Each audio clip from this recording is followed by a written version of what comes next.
Hi అండి.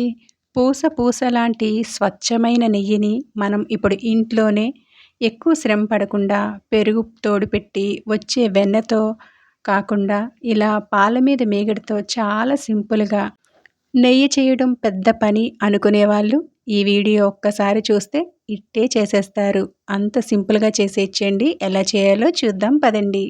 Milk cream కోసం గేదె పాలు లేదా ఫుల్ క్రీమ్ మిల్క్‌ని తీసుకోండి. పాలు కాచి పూర్తిగా చల్లారిన తర్వాత ఫ్రిడ్జ్‌లో పెడితే మీగడనేది ఈజీగా సెపరేట్ అవుతుంది. ఇప్పుడు ఈ క్రీమ్‌ని సెపరేట్‌గా ఒక డబ్బాలోకి కలెక్ట్ చేసి 2 వీక్స్ వరకు స్టోర్ చేసుకున్నాను. ఇప్పుడు ఈ క్రీమ్‌ని ఒక పెద్ద గిన్నె తీసుకొని వేసుకోవాలి.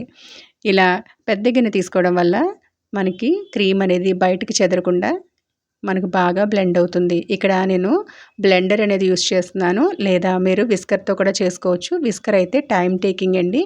మనకి త్వరగా అవ్వాలంటే బ్లెండర్‌తో చాలా ఈజీగా అయిపోతుంది.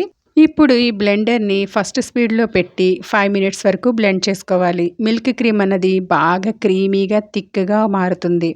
మరొక 5 మినిట్స్ 2 స్పీడ్‌లో పెట్టి బ్లెండ్ చేసుకోవాలి. ఇప్పుడు ఈ క్రీమ్ అనేది ఫోమీ టెక్స్చర్‌లో మారుతుంది. ఇప్పుడు ఒక 2, 3 నిమిషాలు మిషన్ ఆఫ్ చేసేసి మరొక 5 మినిట్స్ పాటు ఫస్ట్ స్పీడ్‌లో పెట్టి బ్లెండ్ చేసుకోవాలి.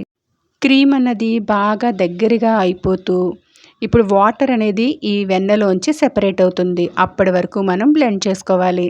ఇలా సెపరేట్ అయింది అంటే వాటరు మనకి వెన్న అనేది రెడీ అయినట్లే. ఇప్పుడు బ్లెండర్‌ని ఆఫ్ చేసేసి ఈ వెన్ననంతటిని కూడా కలెక్ట్ చేసుకోవాలి. కాస్త ఇలా నొక్కి పెట్టి ముద్దలు ముద్దలుగా చేసుకుంటే వాటర్ అనేది సెపరేట్ అయిపోతుందండి. వాటర్ రాకుండా వెన్నను మాత్రమే తీసుకొని పక్కనే ఉన్న గిన్నెలోకి వేసుకోవాలి. ఇలా పూర్తిగా వెన్నని కలెక్ట్ చేశాక వెన్నపై కాస్త వాటర్ వేసుకొని వాష్ చేసుకోవాలి. ఈ వాటర్ని తీసేసి స్టవ్‌ని హై ఫ్లేమ్ మీద పెట్టుకొని ఈ వెన్న ముద్దలు మెల్ట్ అయ్యేంత వరకు హై ఫ్లేమ్‌లో ఉంచుకోవాలి. ఇలా వెన్నంతా మెల్ట్ అయిన తర్వాత ఇప్పుడు స్టవ్‌ని లో ఫ్లేమ్‌లో పెట్టుకొని మంచి గోల్డెన్ కలర్ వచ్చేంత వరకు కూడా బాగా కాచుకోవాలి. అప్పుడే నెయ్యి అనేది మంచి వాసనతో ఎక్కువ రోజులు ఫ్రెష్‌గా ఉంటుంది.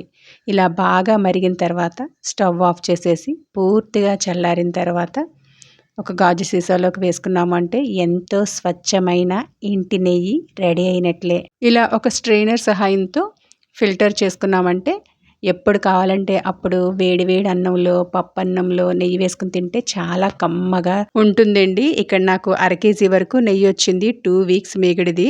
స్వచ్ఛమైన నెయ్యి రెడీ అండి. మనం పెరుగు తోడు పెట్టి దాని మీద పైన మీగడ తీసి వెన్న చేసి ఎక్కువ టైం శ్రమ లేకుండా చాలా సింపుల్‌గా ఇలా మిల్క్ క్రీమ్‌తో నెయ్యిని చాలా ఈజీగా చేసుకోవచ్చు. మరి మీకు ఈ రెసిపీ నచ్చిందా? నచ్చితే గనక లైక్ చేయండి. అలాగే మరిన్ని టేస్టీ అండ్ సింపుల్ రెసిపీస్ కోసం నా ఛానల్ని సబ్స్క్రైబ్ చేయడం మాత్రం మర్చిపోకండి. Thanks for watching.